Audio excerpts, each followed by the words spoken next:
شروع اللہ کا نام لے کر جو بڑا مہربان نہایت رحم والا ہے۔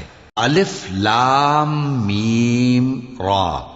اے نبی، یہ کتاب الہی کی آیتیں ہیں، اور جو کچھ تمہارے پروردگار کی طرف سے تم پر نازل ہوا ہے حق ہے، لیکن اکثر لوگ ایمان نہیں لاتے۔ اللہ وہی تو ہے جس نے ستونوں کے بغیر آسمان جیسا کہ تم دیکھتے ہو اتنے اونچے بنائے، پھر عرش پر جلوہ افروز ہوا اور سورج اور چاند کو کام میں لگا دیا۔ ہر ایک میعاد معین تک گردش کر رہا ہے۔ وہی دنیا کے کاموں کا انتظام کرتا ہے۔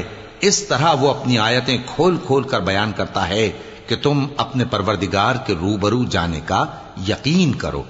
اور وہی ہے جس نے زمین کو پھیلایا اور اس میں پہاڑ اور دریا پیدا کیے اور ہر طرح کے میووں کی دو دو قسمیں بنائیں۔ وہی رات کو دن کا لباس پہناتا ہے۔ غور کرنے والوں کے لیے اس میں بہت سی نشانیاں ہیں۔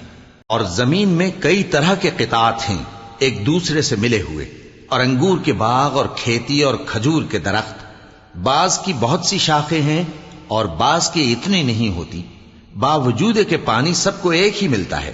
اور ہم بعض میووں کو بعض پر لذت میں فضیلت دیتی ہیں، اور اس میں سمجھنے والوں کے لیے بہت سی نشانیاں ہیں۔ اگر تم عجیب بات سننی چاہو تو کافروں کا یہ کہنا عجیب ہے کہ جب ہم مر کر مٹی ہو جائیں گے تو کیا از سر نو پیدا ہوں گے؟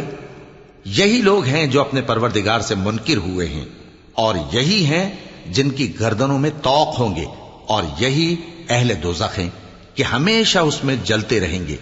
اور یہ لوگ بھلائی سے پہلے تم سے برائی جلدی سے مانگتے ہیں، یعنی طالب عذاب ہیں، حالانکہ ان سے پہلے عذاب واقع ہو چکے ہیں۔ اور تمہارا پروردگار لوگوں کو باوجود ان کی بے انصافیوں کے معاف کرنے والا ہے، اور بے شک تمہارا پروردگار سخت عذاب دینے والا ہے۔ کافر لوگ کہتے ہیں کہ اس پیغمبر پر اس کے پروردگار کی طرف سے کوئی نشانی کیوں نازل نہیں ہوئی؟ اے نبی، تم تو صرف خبردار کرنے والے ہو، اور ہر ایک قوم کے لیے رہنما ہوا کرتا ہے۔ اللہ ہی اس بچے سے واقف ہے جو عورت کے پیٹ میں ہوتا ہے، اور وہی پیٹ کے سکڑنے اور بڑھنے سے بھی واقف ہے، اور ہر چیز کا اس کے ہاں ایک اندازہ مقرر ہے۔ وہ چھپی اور ظاہر چیزوں کا جاننے والا ہے، سب سے بزرگ ہے، عالی رتبہ ہے۔ کوئی تم میں سے چپکے سے بات کہے یا پکار کر، یا رات کو کہیں چھپ جائے یا دن کی روشنی میں کھلم کھلا چلے پھرے، اللہ کے نزدیک برابر ہے۔